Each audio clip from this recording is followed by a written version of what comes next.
metaphor for something. It's quite torturous. Yeah, it is, isn't it?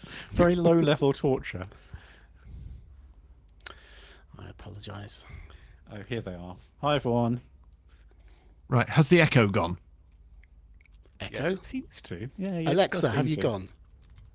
I'm not quite sure how to Don't help you do with don't do that. Suicide. Whoever's typing, just me. I'm FYI, about to I can stop. hear it. Cool. Yeah, I know. I'm just finishing an email. We must finish our emails. Oh, right. Got them on YouTube. How is everyone on Discord? Rate your health out of 10. What's on the monitor behind me? That is just the plain old Windows install screen of a CyberPower PC that is currently testing. Cyberpower. 6 and 7 is, come on, people. We could do better than this. We need to do a PC Pro health regime. Maybe we should do calisthenics. How do you say that? Calisthenics. Oh, I'm in the wrong Calisthenics. channel. Let's That's do what that I was every time. Thinking, what are you talking about? I was looking at general chat. Where am I then? I'm in a podcast chat. No, you're in the right place. I wasn't. 20 seconds. You don't script your Windows install. Michael, I have to install all these things separately, every single one that comes in. There is no image for me to draw upon. There's a joke here about whether we script things at PC Pro, but we have 2 seconds, 1 o'clock. I've got to find some Windows here. Shit. It's still gone. Do you want a couple of seconds to find it? No, I'm good. I'm good. Okay. This will be Hello very- and welcome. Sorry. Hello and welcome to the PC Pro podcast. It is the 11th of September 2025. I'm Tim Danton. It does feel like the year has disappeared, to be fair. I'm Tim Danton, editor-in-chief of PC Pro. The man currently with his head in his hands, no doubt in despair, is Lee Grant. Good afternoon, everyone. Good afternoon, Lee. Are you in despair? Or do you just look Constantly, like it? but nothing to do with this podcast. Okay, good. Dan, John Honeyball, Afternoon. and then Darian Grown-Smith. Hello there. Hello. Well, I don't know. Shall we just dive straight in that highly professional way we normally do and talk about Apple, which was on Tuesday night this week. There was a big launch, wasn't there, John? Yep, I mean, it was entirely expected, and we had a very good idea of what was actually going to be launched. This is not the only launch from Apple between now and the end of the year. This is just the big one, which sort of sets off their launch season. And what they announced basically was the new iPhone 17 range. I must confess, I was a little bit annoyed by the numbering, because they've moved the OS to 26 across the board for everything. Mac OS, iPad OS, iPhone OS, Vision OS is all 26 now. I was kind of expecting them to call this iPhone 26. And they haven't. They've called it 17. So I'm a little bit confused. Clearly, I was never destined to work in marketing, for which I think we'll all be very grateful. So there's basically their refreshers of the existing iPhone 16 and 16 Pro, with the Pro Max larger version, has now become the 17 and the 17 Pro Max. As you can imagine, there's lots of loveliness of detail and loveliness, gorgeousness about it. But a few key points that come out of this, one of which is they're really going all out on thermal management, especially on the Pro and the Pro Max versions. They've gone for a very clever internal cooling system here. And so it's moving the heat around the chassis using the thermal. What would you call it, Tim? What's the correct term for this? Remind me. I believe it's called vapor cooling, isn't it? Yeah, it's a Isn't that vapor. generally what they call it? It's a sealed container containing, I think, something like distilled water or something, and it moves the heat around. The second thing they've done here, which is also interesting, is they've moved from titanium to aluminium. Now, Apple made a big thing about moving to titanium a few years ago because it's all very, very expensive, gorgeous loveliness, and looks good on the spec sheet. Titanium sounds much better than a bit of your older, window grade aluminium. Of course, what they have gone to here is not window-grade aluminium. It's a very clever special metal that they have built. The reason they've done this is because this metal is something like 20 times more thermal conductivity than titanium. Titanium is a lovely material, although it is very expensive and very hard, but its thermal conductivity is not very good. Now, as you are ramping up the CPU, GPU, AI cores, blah, blah, blah, inside a phone, heat management, even on something as gorgeously abstemious as an ARM processor, it starts to become a problem, which is why they put this vapor cooling back panel in place and gone to an aluminium frame. So that's going to help distribute the heat. I must confess, I have noticed on my iPhone 16 Pro Max that if I'm driving it hard, especially if I'm driving it hard with tasks and trying to MagSafe Qi 2 charge it at the same time, it can actually get really quite toasty. And there's been a couple of occasions using it in the car, for example, where it shut down due to thermal overheating during the hot summer that we've just had. So those are the changes there. Other things that have happened here is on the iPhone 17 Pro, they've gone to 48 megapixel cameras for all three of the cameras on the back, and I'm expecting to see a quite significant upshift in their image photography capabilities here. The 16 Pro, 16 Pro Max capabilities have been truly superb, but this I think is going to really lift things up, and this is going to become important in a minute when I talk about another add-on. So there's the other announcement here is an entirely new iPhone in the family, which is called the iPhone Air, and this is super thin. It's designed to be your sort of ultra minimalist sort of catwalk model version of an iPhone, and it's not much more than half of the thickness of a standard iPhone.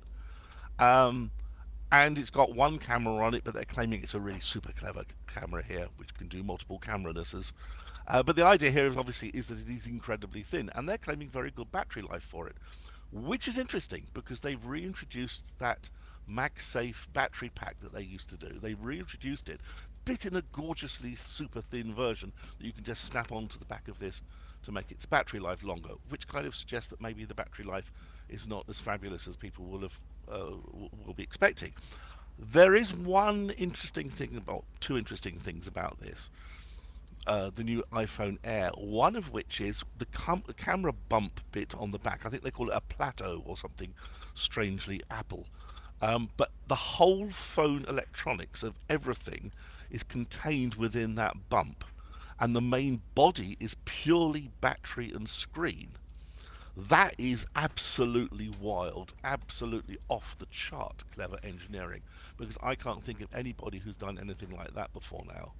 And this, of course, is going to be the precursor, at least in terms of form factor and thickness, if you think of this of half of an Apple Fold phone next year. It will be basically two of these that will come together to create an Apple Fold. But in the meantime, they're launching the iPhone Air. Let's just get some thoughts from the panel on the iPhone Air, if you don't mind, John. Yep.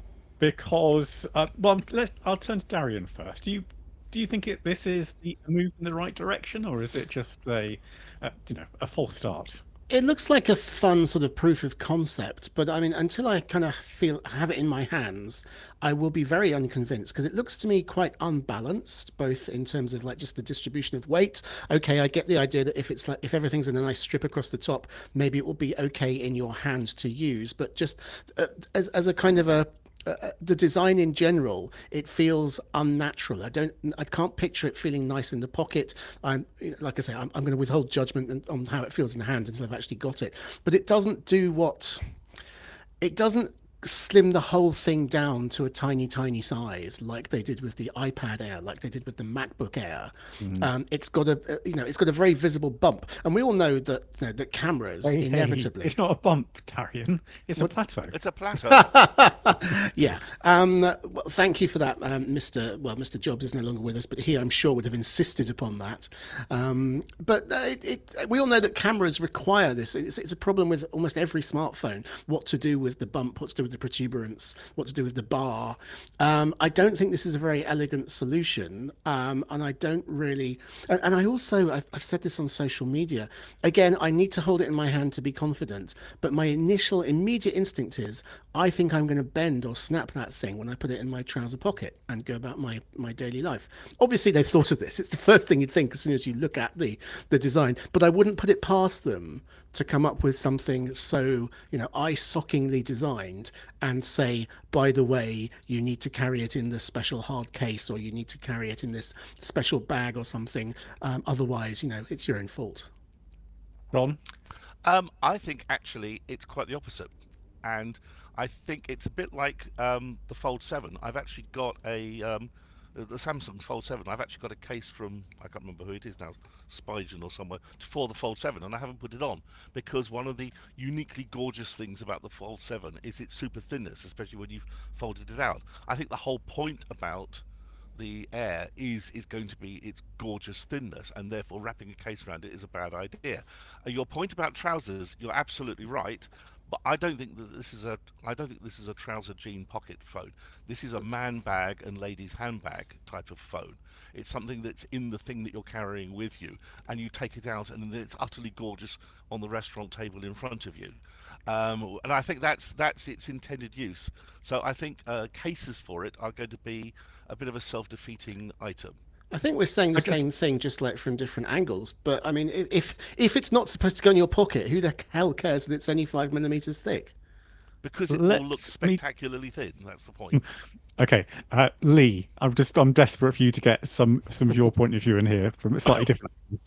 I've yet to meet anyone in life that's looked at an iPhone and gone, I really wish this was thinner.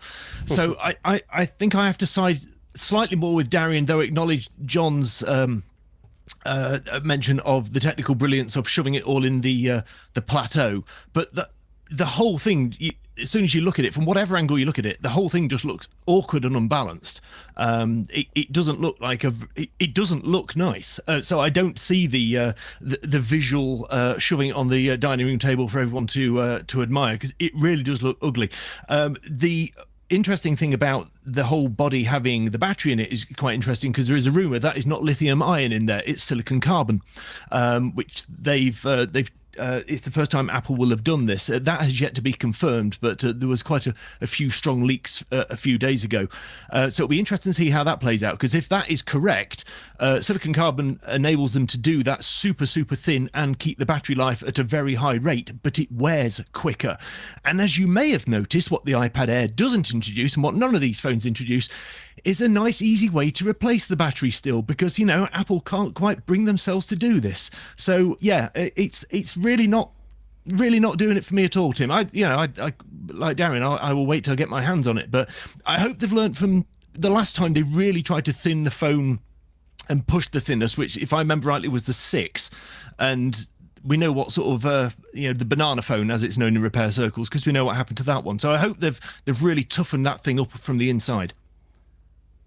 Yeah, just on a point of repairability, the odd thing to me, and the missed opportunity, is surely you have it in a separate area, so that does make it easier, you would have thought, to detach and remove. So would it have added that much, I wonder, to actually have made it replaceable, especially as you say, Lee, if it's moving to a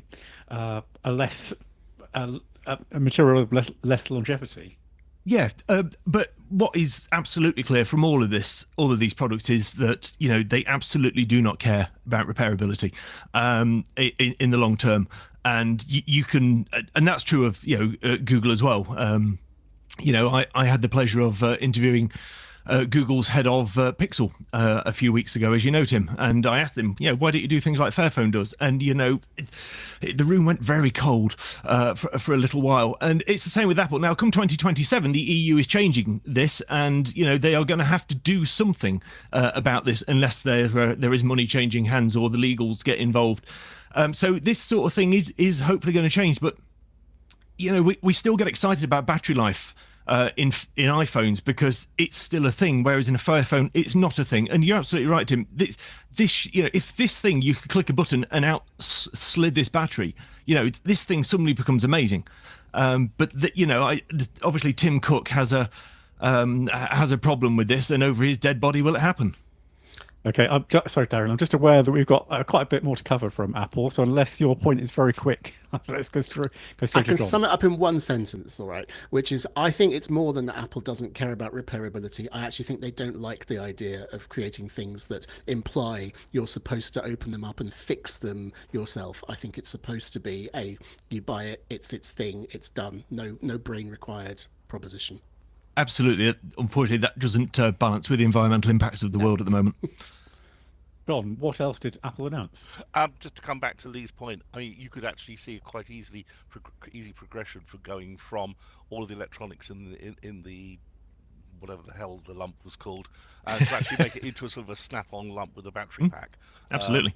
And I think there's some interesting moves going on here, but I absolutely take Lee's quite correct point about recyclability, which is why I love Fairphones. If you want an Android, go buy a Fairphone. Okay, there's a few other bits and pieces that have happened here as well around phone. One of them is the increasingly interesting relationship between Apple, the public relationship between Apple and Blackmagic Design. I'm just posting the link here. They've announced something called Blackmagic Camera Pro Dock, which is Apple sanctioned in that it's clearly been developed in conjunction with Apple, and this is for the 17 Pro and the 17 Pro Max, and it gives you it gives you timecode, Genlock, audio in and out, SSD connectivity, and so on and so forth, and HDMI port for monitoring and so forth. It is a huge step up in the capabilities of someone wanting to use an iPhone Pro or Pro Max as a pro grade camera. But getting these interfaces and getting things like Genlock means you can do things like film against a video wall and make sure that the whole thing is synchronized together so you don't get that nasty flickering. There's a whole bunch of capabilities going to come out of this. This thing is going to ship in a month or two's time. It's a couple of £100. And for someone who is doing pro things with their iPhone Pro, which is quite a lot of people out there in media land now, because these things are getting good enough to do this, this is going to be a very interesting add-on. So that's a little twisty twist there.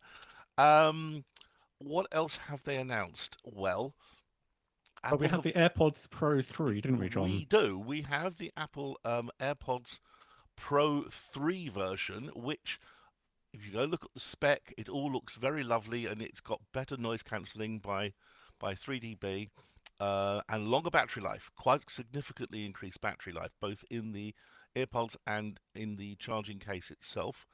They've redesigned the shape of it. And one interesting feature for those people like me, marathon runner, as you know, it will do heart rate measurement from the ear tip, 256 times a second. It's using, I think it's infrared light shining onto your ear. It's measuring your heart rate. That's going to be very interesting to see how accurate that is.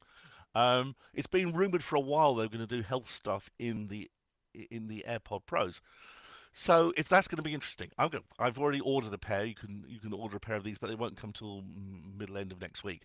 I'm really interested to see how much better they can make the noise cancelling, because the noise cancelling on AirPod Pro 2s is already absolutely stunning, and the sound quality is absolutely stunning. So I'm looking for even more loveliness from there. Next up is there's a whole new range of Apple Watches. Oh, sorry, John. Can we just briefly talk about the real-time translation of the AirPods Pro 3? Oh, yes. Well, that's not Because really I an thought that AirPod was 3 thing, interesting. is it? Because I think that's going to work with AirPod 2 as well. Okay, so it'll be a upgrade for AirPods 2.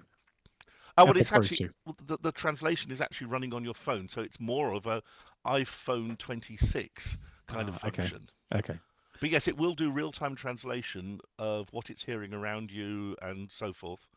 Because I do just recommend to people that they watch the video of that because Mm. because it's like a bizarre, horrible dystopian world which Apple have given to us in that video, where people are in marketplaces talking to one another. And actually, the worst thing is when they've got two people both wearing these AirPods talking to each other across a kind of cafe table, it just it's like the worst nightmare. So but anyway, have a look and make your own judgment. I think if you're traveling internationally and you're stuck in Narita Airport or whatever, and you're trying to get directions, and the very lovely Japanese lady who's trying to be incredibly helpful, as is their wont, but doesn't speak any English, I think something like this is going to be absolutely huge. I mean, we've had facilities for doing this on your phone. Yeah. From on Android and so forth, but actually doing a live translation in your ear, I think, is going to be a great reassurance for international travellers. So just very briefly though, John, I will say that there was a lot of that at IFA, and I know we're going to talk about IFA in a moment, but real-time translation earbuds were 10 a penny. Okay, so but I stopped you from talking about something else. What was that? Yeah, there's they've come up with a new range of Apple Watches. So there's now the Apple Watch Series 11 and the Apple Watch Ultra 3. Improvements, brighter screens, longer battery lives, blah blah blah. All of those kind of incrementals that you would expect to see. There are some improvements, however. They've both gone to 5G rather than the built-in 4G. So if you've got an Apple Watch with the 5G and an eSIM, 4G with an eSIM in it, you'll now get a 5G connection on it, which of course means that your watch can work on 5G if you've left your phone at home. It will actually operate as a full standalone phone, but now on 5G rather than 4. And they've built in the direct-to-satellite communication stuff as well. So again, next time, in a couple of weeks' time, I'm off to Kilimanjaro. I will be climbing up there, and if my battery in my iPhone has gone flat, as is its wont, I can still order up a pizza through my phone. Through my watch by doing a direct satellite connection. So that's all good stuff. It's kind of incrementally here. It's not major, but they're nice to have.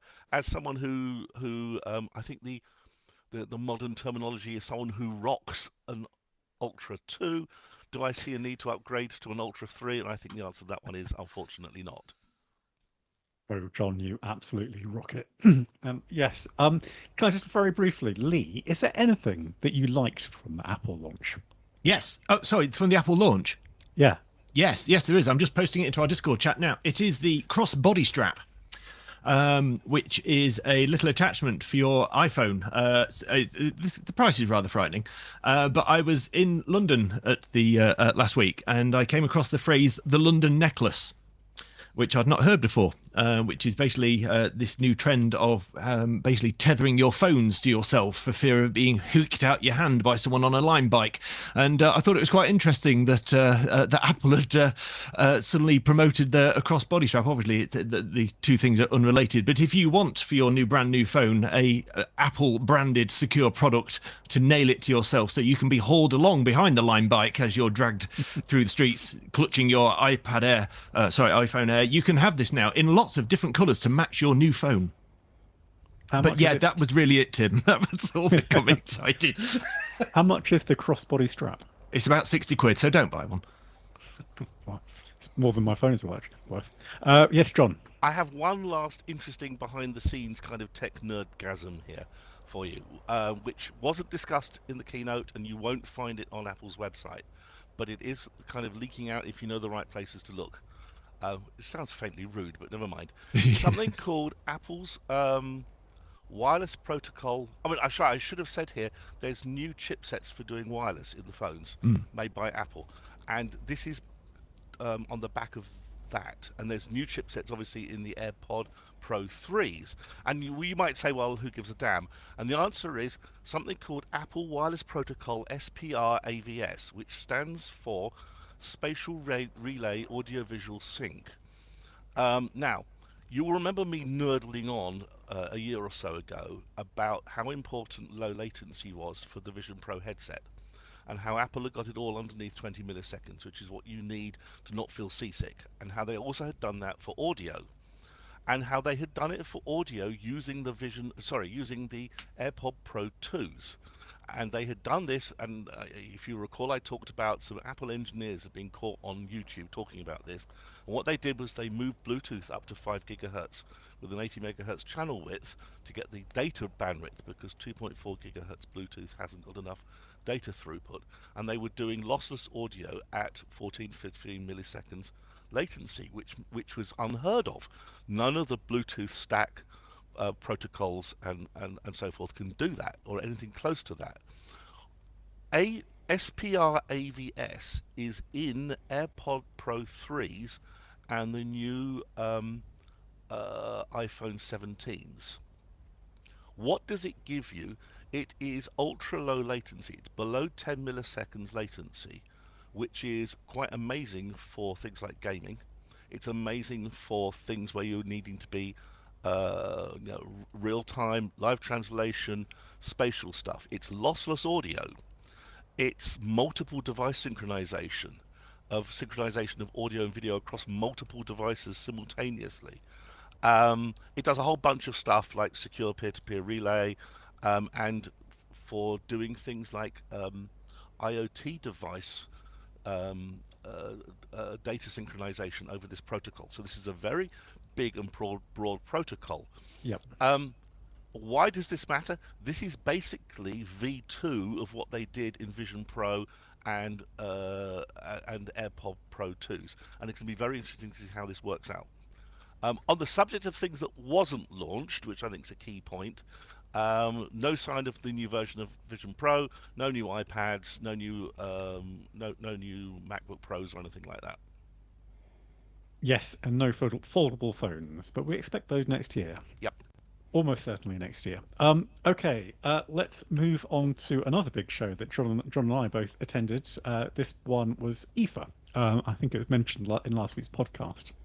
But this is the show in Berlin that happens every year. It's the biggest kind of joint tech show that happens in Europe by a distance. It's kind of up there with MWC, but whereas MWC is focused on mobility, IFA is focused on computing as a whole, but and also white goods.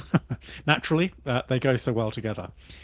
So walking around the Samsung booth, which is huge, was very dull and full of fridges, and I was out of there within 10 minutes. But anyway, John and I were there. We looked at quite different things. So between us, hopefully, we can paint a little picture of what happened in Berlin last week. Lots of product launches. Well, actually, I'd say quite a few product launches. In terms of from the brands that everyone here is familiar with, I'd say it's concentrated on Acer and Lenovo.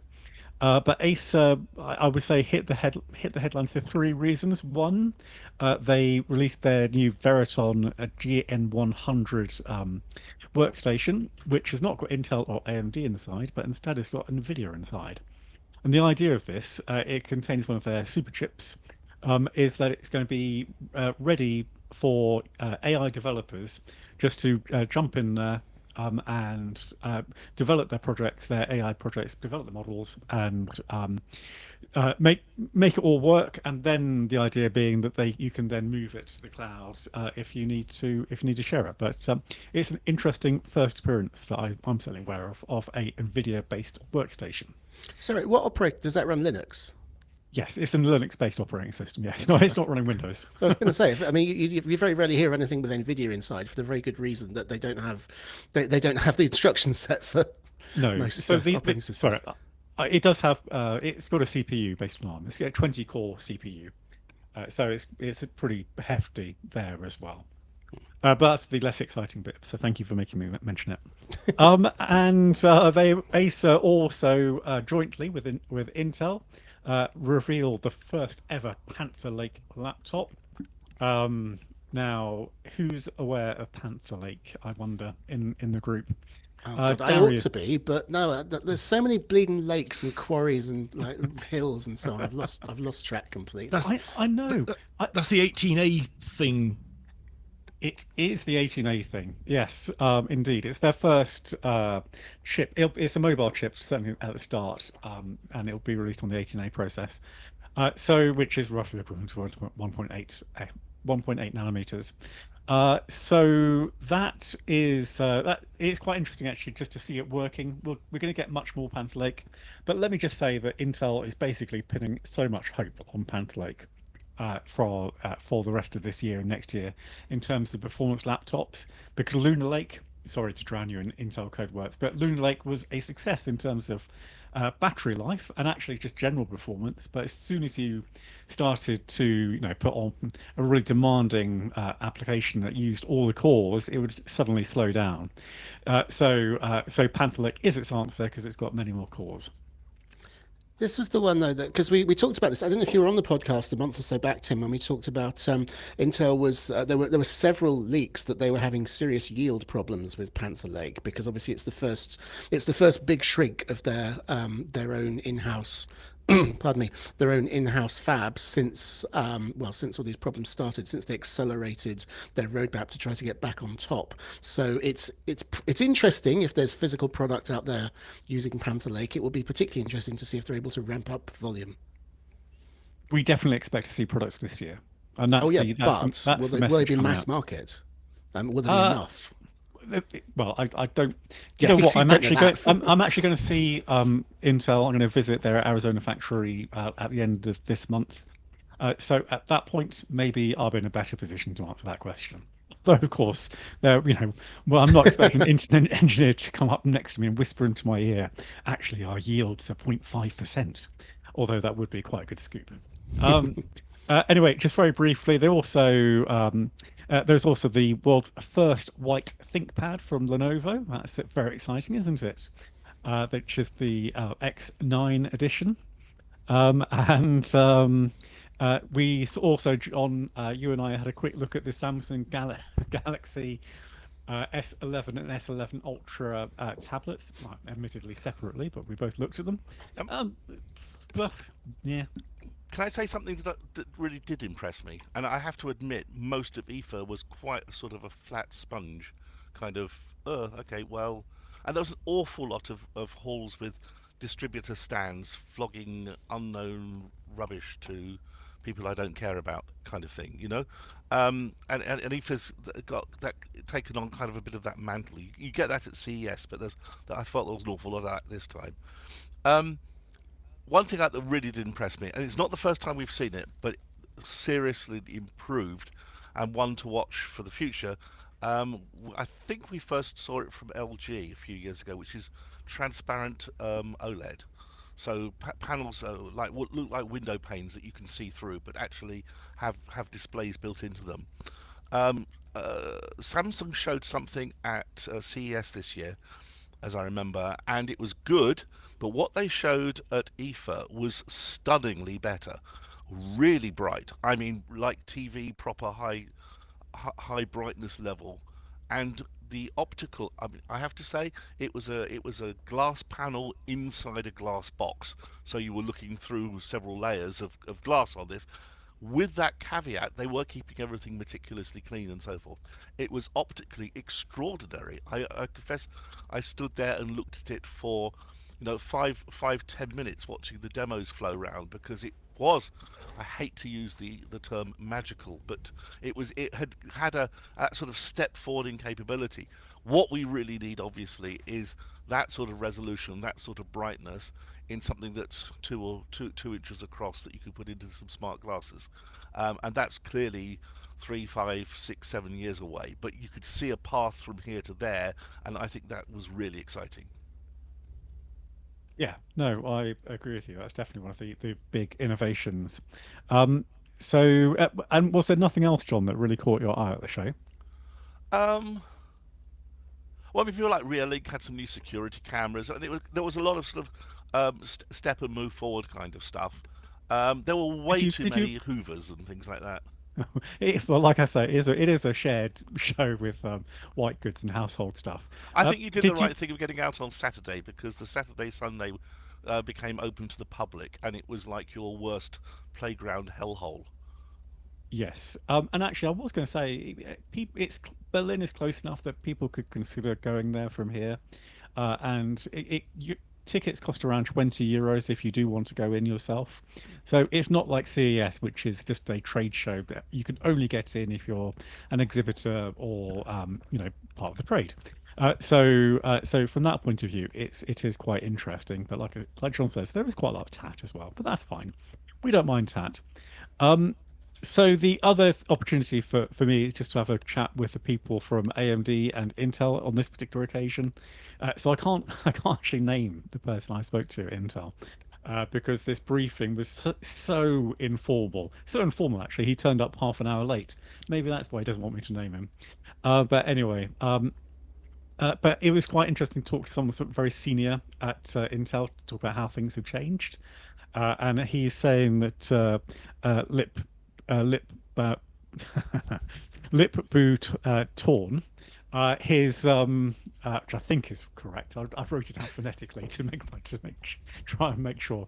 Darian, was that correct? Well, I've been saying Lip Bhutan, but if you wrote it down phonetically, it's quite possible that the transcription I'm using is not capturing the diphthong of the original language. Okay, well, I believe it's torn. Anyway, but the point being that he appears to be more involved engineering-wise than Mr. Gelsinger was. And this chap was saying to me, it is actually quite refreshing now to have someone who he has weekly deep dives with in terms of what the developments have been that week, and where they look at the roadmaps twice every quarter, and again go really deep into the roadmaps. So it feels like perhaps there's a level of attention going into the actual engineering, which there hasn't been before. But I do fear for anyone who was a senior up in that company before, until this time, because we had someone was kicked out. I've forgotten her name. I apologize, but one of the temporary CEOs was kicked out after 20 years of working at Intel. That happened in the past week or two as well. And I also chatted to AMD, but for them it's much more, more of the same. Really, we're doing really well. And here, I was chatting to a chap again. Let me refer to my notes. Michael Nordquist, who was pretty much a lifetime Inteller who jumped ship to AMD. And so they were doing like a whirlwind tour of all the enterprises in Germany. To say, look who we've got on with us here, and this is why we're as good as Intel in the enterprise, which is clearly one of their focuses. All right, I think that's probably it in terms of headlines from IFA, unless Lee or Darian spotted something that caught their eye. I wasn't in IFA. No, but I believe you've got access to the internet these days. It's overrated. And you clearly don't want to talk about washing machines, so I'm going away. I don't. Okay, all right. So let's instead turn to you, Darian, and what's been going on in Google land. Yeah, so I think were you away last week when we talked about the court ruling that came out in the States where Google was told it would not have to sell off its search business or Android, but it was told it would need to open up the advertising platform to more to rivals basically. There have been more rulings hitting the docket, if that's the phrase, this week. Where are we? So first of all, the European Commission have imposed a 3 billion euro fine on Google for abusing its dominant position in advertising. This is kind of similar stuff to what the judge in the US was talking about. Google's been ordered, not only has it been ordered to pay the fine, but it's been ordered to come up with a plan to stop its anti-competitive practices, which the European Commission says are increasing costs for advertisers and publishers. In the same week, a federal jury in California has ordered Google to pay $500,000, which is still a lot, but less, for violating user privacy. And it sounds very much like they're doing this thing that everybody always says that they do. People always say, oh, well, even though I've turned all the privacy settings on my phone off, I swear it's still listening to me. It still knows too much about me. And the jury found that Google, in fact, was collecting information related to your searches, location, and activity on third-party sites, apps, and devices partnered with Google to customize your ads. It seems like an open and shut case, but Google has come back with an appeal saying, although, yes, we did absolutely do this, we pseudonymized the data we were collecting, and therefore, to paraphrase, in a sense, we were not collecting this data about the people who were actually carrying out the activity. I'll be very interested to see how this plays out, because I think there is a genuine, there's a debate to be had here. I think Google's in the wrong, but they have raised an interesting question about whether collecting anonymous, or in this case pseudonymous, data is completely the same as just tracking you. Clearly it's not. It's going to come down to what the law says. You want to talk about that? I feel that Lee has a take on this, judging by the way he's sniggering into his microphone. My darling, I am not really sleeping with this woman because I don't know who she is. That's that argument probably will be advanced, but I feel like it's not a perfect analogy for the situation here. I fancy if we delved into it, we'd find some differences in the relationships between the parties, perhaps. Yeah, well, Mike Deere has actually put a more apt comparison. He's saying, this is on Discord, pcpro.link/Discord. Join us. We're very friendly. He's said, we are not tracking you, but a person that looks like you and lives in your house. And there's a certain truth to that, I would say. But anyway, carry on, Darian. Oh, well, that's the court news. But although Google has been ordered this week, to pay a total of about $3.5 billion in fines, it's going to be all right, because also, where's my notes? There's too many notes. Thomas Kurian, their chief of cloud, was talking to, was it CBS this week? Well, anyway, he was telling the world.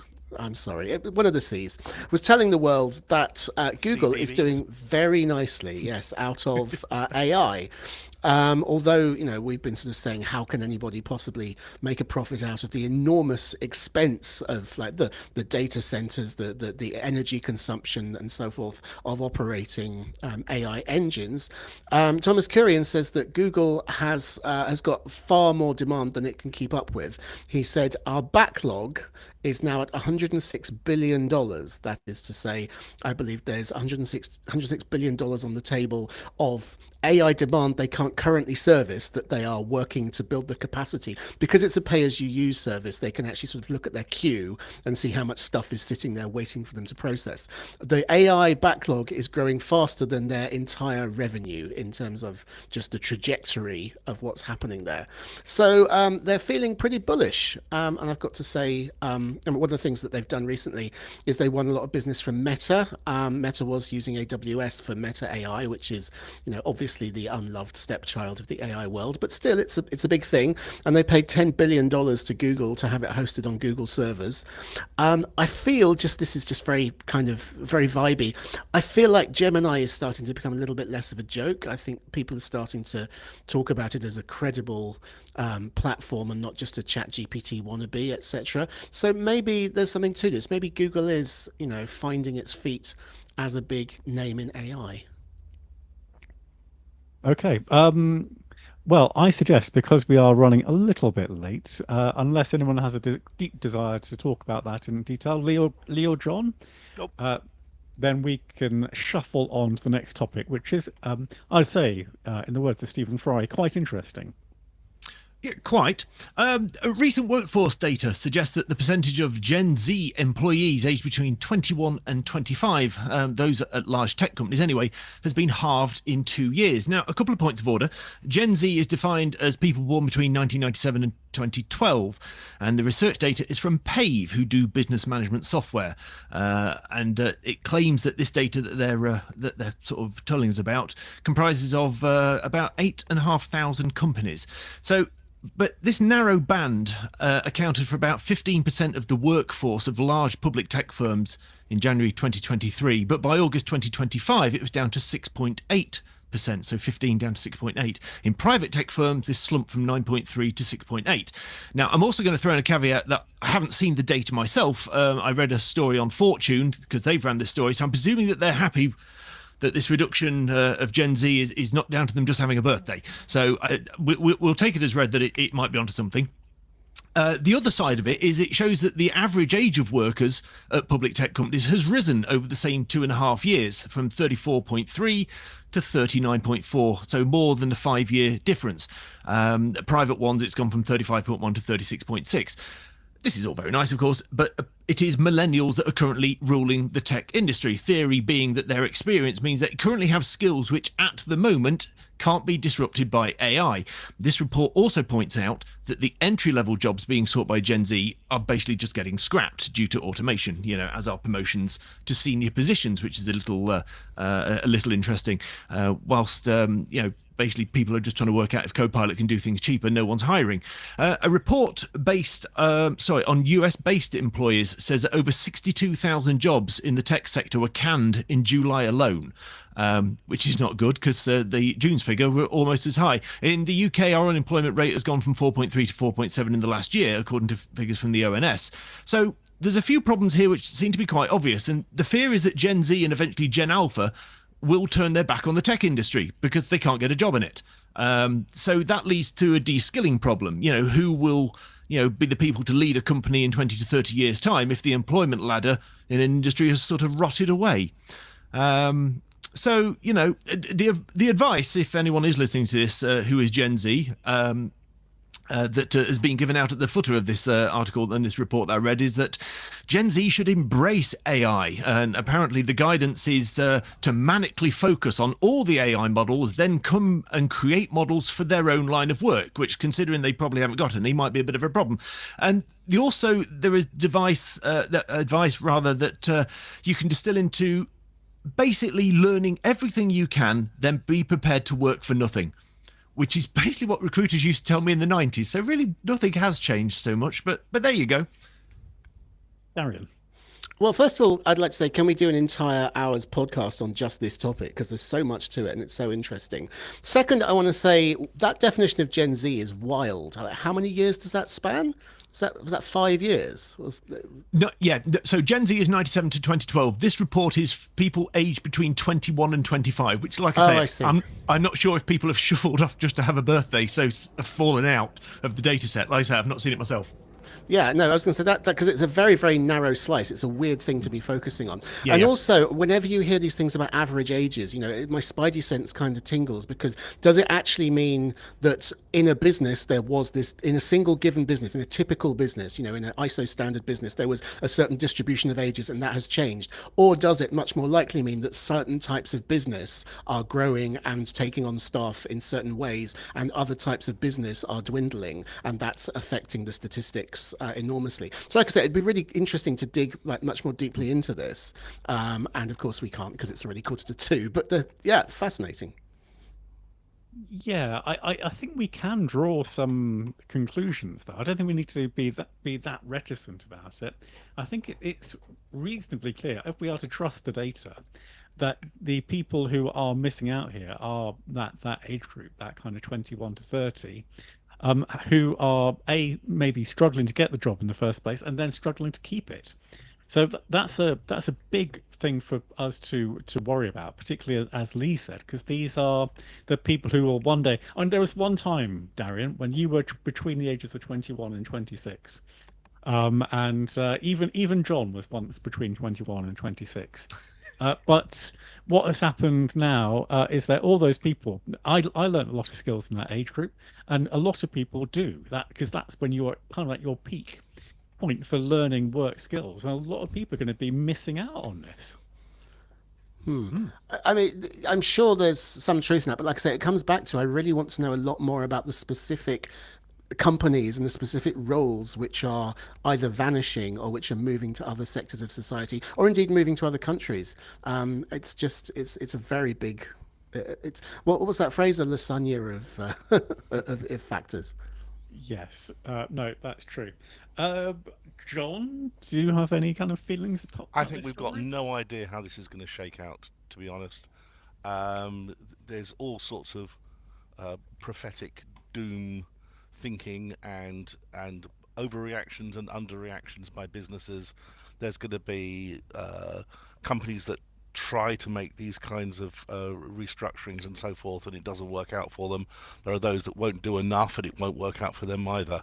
And I think at the moment it's just massively too early to know. The problem is, when we do know how well it works, it's probably too late. Yes, that's a bombshell. I feel like channeling a bit of Alan Partridge there. However, I will just briefly say, anecdotally, I did speak to someone whose daughter had graduated from an architecture degree. Obviously, nothing to do with IT. But what she was being told is that the number of jobs in that sector have reduced to such an extent, and partially because AI is now able to create a load of prototypes so quickly, the kind of stuff you may have just given to the graduate trainee a few years ago, that there were no roles for her. So as a result of that, she's had to go back into education and upgrade her BA into an MA in the hope that that will get her onto the job ladder when the time comes. Oh, So and I've heard similar things in the legal profession in the UK, trying to get in as a junior solicitor or whatever the correct term is. They're just basically pulling up the ladder behind them at the moment, which makes you wonder what's going to happen to their firm in 20, 30 years' time when the existing people retire out and they haven't got a body of people behind them. But we don't know how this is going to play out. We really don't. we do not. Well, fortunately, we can all doom scroll our way through this, but I believe that could have some nasty side effects, Lee. Yes, it can. New medical research has indicated that doom scrolling while sitting on the toilet may dramatically increase the risk of hemorrhoids. Now, a study of 125 adults receiving a colonoscopy revealed that those who admitted to passing time in the bathroom while passing everything else are 46% more likely to have issues with the chalfont than those that crept in, crapped and crept out again. Now, one also imagines that a significant subgroup also reported emerging with legs so numb that the only way out was a commando crawl across the lavatory floor. Researchers have said that it is extremely easy to lose track of time while scrolling on a phone, and data indicates that about 10 to 15 minutes is being spent on the throne, increasing rectal pressure, causing veins to swell, possibly leading to a new series of the Rockford Files. Now, we have to view this as a cautionary tale for those that linger longer on the porcelain. The apps on our phones are designed to hook us in, they scratch an itch, which incidentally is what you'll be doing with an Oral-B smeared in Anusol. So if you want to avoid a short course of suppositories to soothe your scroliosis, leave the phone outside and go back to reading the shampoo bottles like we did in the 80s. Is this your audition tape for BBC Light Entertainment? Because that was magnificent. That was That fantastic. was deserves a round of applause. Yeah. I'm sorry. Yeah. Can I say, Yeah, no, scroliosis, I punched the air when I came up with that one. I was really happy with that one. Shop's been unmanned for days. Oh dear. Okay, and amid all the excitement of that, I've entirely forgot to mention that as the start of the Yes. myths. It did seem like a strange segue. And can I just say, just don't even think that I'm going to match that amazing piece of writing by Lee and performance there by Lee, because I'm just going to say to you very prosaically that Anthropic has been ordered to pay 1.5 billion to writers as a settlement for its lawsuit. This is in America. Each of 5,000 authors will be receiving $3,000 each, which sounds quite a lot, but under the terms of the law, they could each have been paid $150,000. And don't worry too much about Anthropic. It will still be there because so far the company has raised, the startup, I should say, has raised $27 billion in funding. So, like one of Lee's itches, this will be barely scratched. Okay, let's move on to the you get a double nib. I'm actually doing. don't know if we I'm can- actually doing a treble because I'm going to really indulge myself here, but I'm going to be quick. Never trust your PR company because they will do silly things in your name, and then you'll get somewhat annoyed with them. A few days ago, there was a post on X, Twitter, by @Surface, which is the official Microsoft Surface Twitter account, X account. And it was a picture of a young lady holding a Microsoft Surface Pro with a pen, doing tablety things on the Surface Pro. Now, we love the Surface Pro. If you want a Windows tablet, the Microsoft Surface Pro tablet is probably one of the best out there. So this is all very lovely. And their text that goes with this says, read, highlight, summarize, repeat, all on Surface Pro, the ultimate research buddy. until you actually looked in close and discovered it was a screen grab taken from an iPad that they had shown on the screen of this Surface Pro by mistake. Much embarrassment all around, I'm sure. I'm sure it was done with the best intentions by the arty people responsible for doing this, but not exactly a very good own goal there, and you'll be pleased to know that the tweet has been taken down. Okay, moving quickly on, John. Moving quickly on, Rode, that lovely company that we love down in Australia, have announced some significant price cuts on their wireless audio microphones. Wireless Micro, Wireless Go, they're down by 33%, and the flagship Wireless Pro is 25% reduction. They make it all themselves in-house. Their facilities there are quite incredible, and they're basically squeezing the prices here to stay top of the tree. One other news from them for people involved in pro audio stuff, Friedman Group, which is Rode, they're implementing Dante from Audinate. If you know what Dante is, it will mean a lot to you. But they're putting Dante into the Rode, Mackie and Lectrosonics products, which is quite a big step for the industry. Okay, thank you very much. And I'm pointlessly going to say now it's over to you, John, for hot. It's yes, not hard. It's not even hot hardware of the week. It's a new thing. What is it, John? It's a new thing. I'm going to wave it here in front of you because, of course, that really works for people who are listening in on this. It's from Unify. It's called Superlink, and this is quite a very interesting thing. It's basically a little lump with an air along top and a PoE Ethernet port at the bottom. It's a wireless gateway product. Well, whoopity-do. It's a wireless gateway product that supports to people watching, I can just say that following on from Lee's nib, that could definitely be used in some sort of medical yes, examination. Moving swiftly on. So it's a small little box here, and you power it on PoE, and it comes up. And they are bringing out a whole range of devices that will talk to this. Now, we've seen this before. We've seen IoT type devices. What's different about this? What's different about this is it's not Bluetooth. It's a new protocol called Superlink. It runs on the 866 megahertz band. So it's a lot lower frequency, about 1/4 of the frequency of traditional Wi-Fi connected stuff or Bluetooth stuff. So the range is very good. They're claiming up to 2 kilometers connections range between this and one of their IoT devices. Now, they're bringing out the IoT devices over the next months, between now and Christmas. The ones that have shipped so far, I'm waving this little box here, is called the environmental sensor. It's a little box, and it does ambient light, it does water sensor, it does temperature and humidity data logging, and so it's actually got little sort of metal sensors on it which you can use to see if there's moisture, and there's a socket on the bottom where you can plug in a moisture sensor. The basic idea is you sort of spread these around your network, and they will tell you about temperature, humidity, water leaks, and so forth.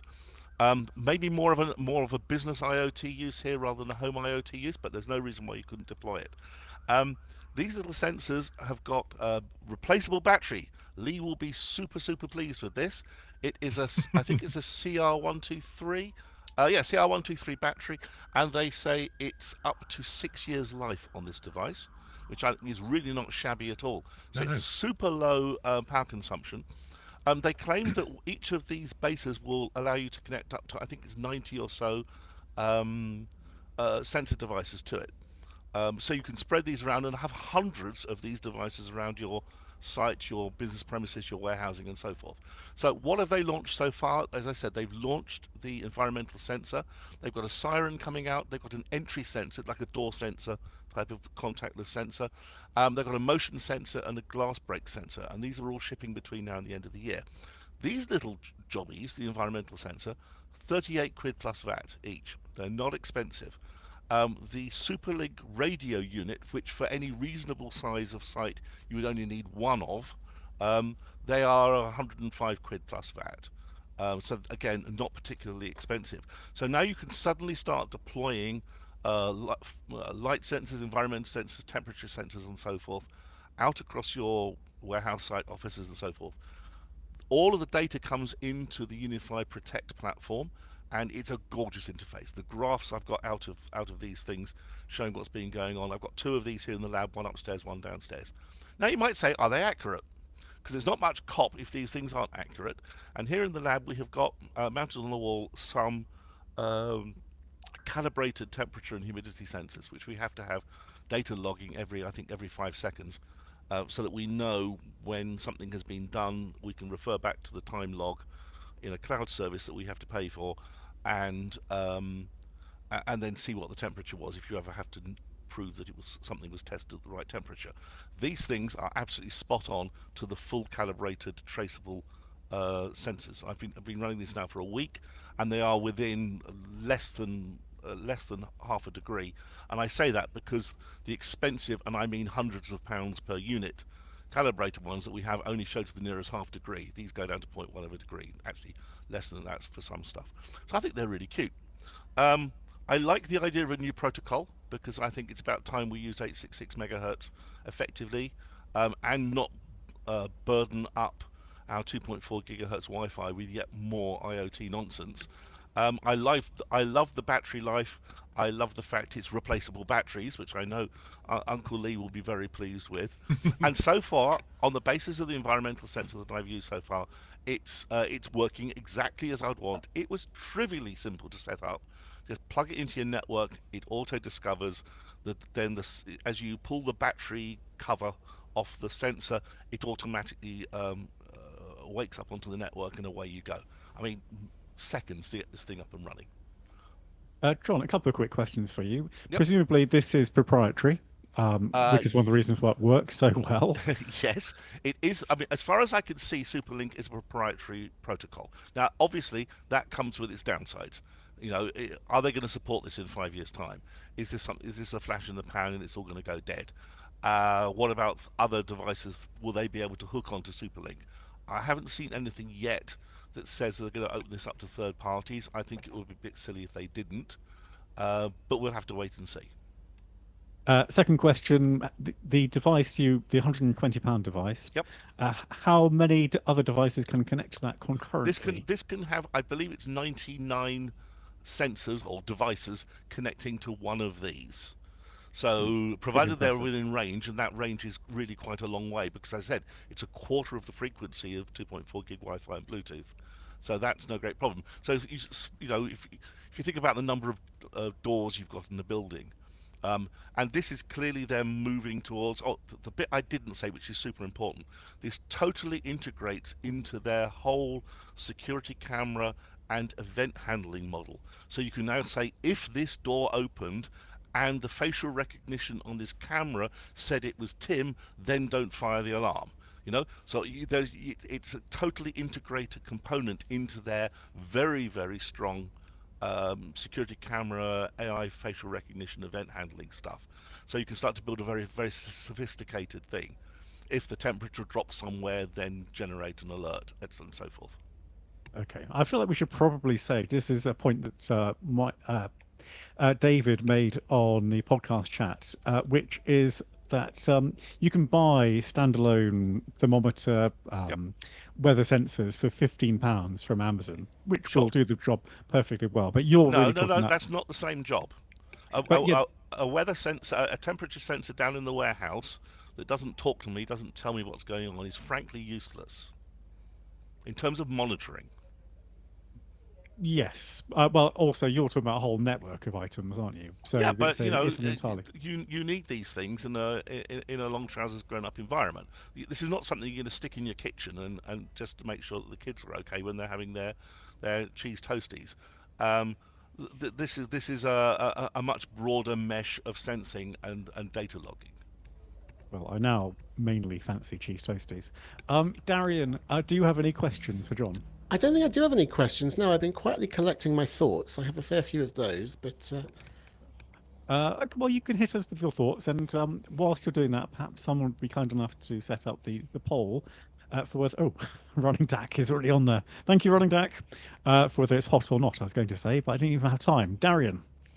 Yeah, I sort of see. No, I totally see where this is coming from. I do agree that it would be, well, it is amazing to have a very low frequency, so very long range, very good penetration, targeted kind of focused network protocol, which is only used for this sort of IoT communication. Because at the moment, as John says, we're all kind of falling back on our 2.4 gigahertz Wi-Fi, and it works all right, but it's certainly not perfect. It's not really optimized for the job. It's awkward to have your home router doing kind of almost double duty as for home traffic and for things which are mostly just sending data out onto the internet or talking to one another via a hub.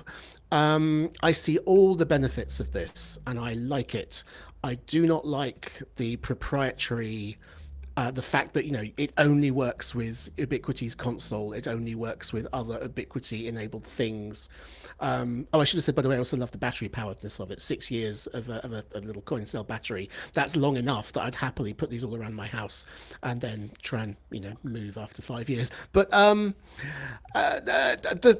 concern would be, you're buying into something with no obvious kind of no plan B. If, as you say, they discontinue it, maybe it seems like they won't because it's a really good idea, but you'd be very limited in your options. There's no competition on hand, with no, you're basically just having to go where Ubiquiti takes you to install whatever software updates or changes in functionality they choose to roll out, to make do without things they elect not to manufacture. It just feels like we've taken a big step forward technologically and well, not exactly a big step backward, but we've failed to take the accompanying market step forward that we're blessed, really. We're used to new protocols being open. We're used to a new Wi-Fi or a new USB or a new Bluetooth coming out, and everybody supports them. And so it just really sticks in the throat that it's not happening visibly this time. I'm going to give it a tentative hot because the technology is good and everything about that side of it, I think, it's hitting the mark for me. But I reserve the right to withdraw that hot in 9 months' time if there's no movement on opening up or expanding the ecosystem.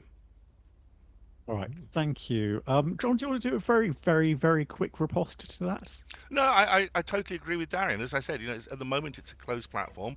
I want to see it opened up. I can understand a point of view here, which is let's bring the platform to market. Let's get the firmware stabilized. Let's get the APIs done. Let's get some sensors out there, which are not stupid expensive. I mean, an environmental sensor for 30 quid compared to the sort of 250 quid we've been paying for these things. It's not silly money. And of course, these are Wi-Fi connected lab grade sensors that we've had to have, and this thing, frankly, will do just as well for 30 quid. Once you've got the base in place.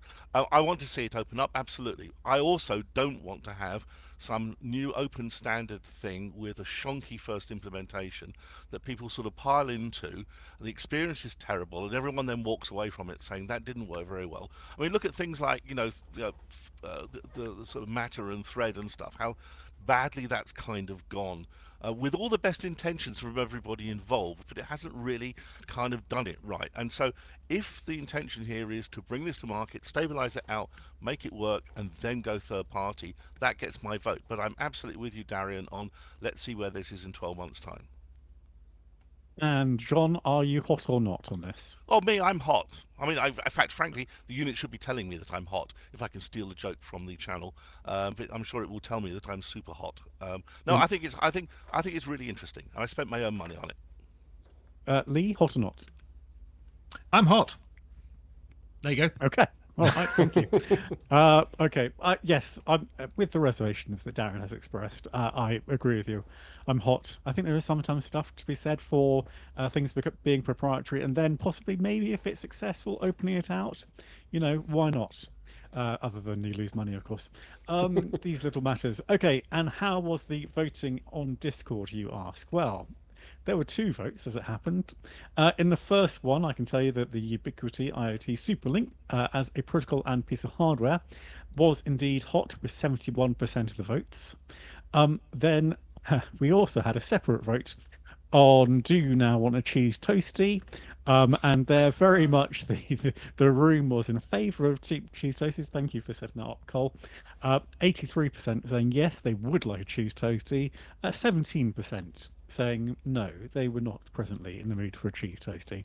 And I think that's an apt moment to draw a close to this episode of the PC Pro podcast and to say please join us in a week's time. Toasties at the ready. Bye. Goodbye. Bye. All right. Let's.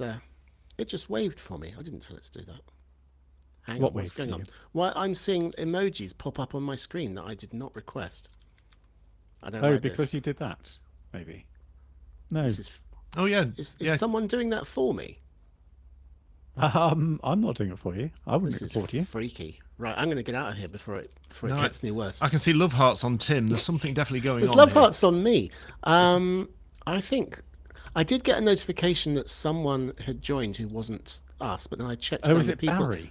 I checked down the people list, Oh, and I there think wasn't it's anyone Barry. else He's been listed. lurking. Oh, has he? Oh. I Well, can't there see we go. Barry putting hearts on me, to be honest with you. It's not really his modus operandi. Where's that coming from? I'm seeing lots of all sorts of bollocks going over Darien now. Yeah. I don't actually know how It's to malware. check who's in the audience. Oh, we can. Michael Deere says we can press the icon on Riverside. Well, what are you doing on So as a- Riverside? That's as why a- we have well, they're still- YouTube. Oh, is that the react button? All right, I'm with you. Okay. I don't even know There how we to go. see who's on Riverside. I think What it's us, happens isn't if I it? do I thought that? I thought it was our own private thing. No, apparently there's 25 lunatics here Well, not going this for cheese adds a toasty. whole new dimension to the podcast that we definitely did not want.